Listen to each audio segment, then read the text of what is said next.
হচ্ছে 7 নম্বর বাচ্চা, মাশাআল্লাহ। কয়টা কি সিজার টিজার আছে নাকি? না না, সবগুলো নরমাল, আলহামদুলিল্লাহ। এটার বাচ্চার পজিশনও তো খুব সুন্দর, নরমাল, খুব ভালো। আর কয়টা ছেলে কয়টা মেয়ে শুনি? 5 মেয়ে 1 ছেলে। আল্লাহ, মাশাআল্লাহ।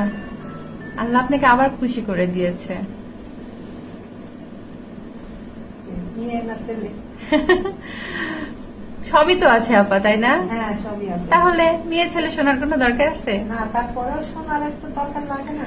ওই যে বললাম, আল্লাহ আপনাকে খুশি করে দিয়েছে, মাশাআল্লাহ, কি সুন্দর। হ্যাঁ, 7 নম্বর বাচ্চা, খুব ভালো আছে আপা। আপনার আবার প্রেশার টেশার নাই তো? আমার তো লো প্রেশার। Low pressure. বাচ্চা নড়াচড়া অনেক বেশি করে? অতিরিক্ত, আমি মানে শান্তি পাইনি নড়ার জন্য।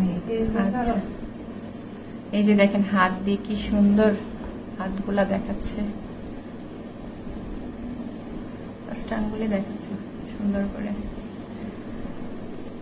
আর একটু বেশি বয়স যাদের হয়ে যায়, অথবা যারা অনেক পরপর, হ্যাঁ, মাল্টিগ্রাভিটা যাদের, যারা তার ক্ষেত্রে একটু জ্বরের যে গর্ভফুল নিয়ে একটু ঝামেলা হয়।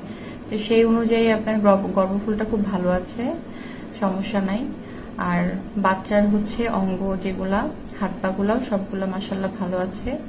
পজিশনটাও এবারও ভালো আছে। আশা করা যায় যেহেতু সবগুলাই নর্মাল, এটাও নর্মালের একটা লক্ষণ দেখা যাচ্ছে। ঠিক আছে, খুব ভালো। আর নেওয়ার দরকার নেই, এত জনসংখ্যা বাড়াবেন আপনি একা একাই, বলেন তো? বাংলাদেশে সব জনসংখ্যা আপনি বাড়াচ্ছেন। কত বছর বিয়ে হয়েছে? অনেক ছোটকালে বিয়ে হয়েছে নাকি? না, এসএসসি পরীক্ষার্থী ছিলাম। আচ্ছা, মানে এসব ঘন ঘন হয়ে গেছে তো। ঘন ঘন বিয়ে হয়ে গেছে। খুব ভালো আছে, চোখ মুখ খুব সুন্দর দেখা যাচ্ছে বাচ্চার। ঠিক আছে আপা, ওকে।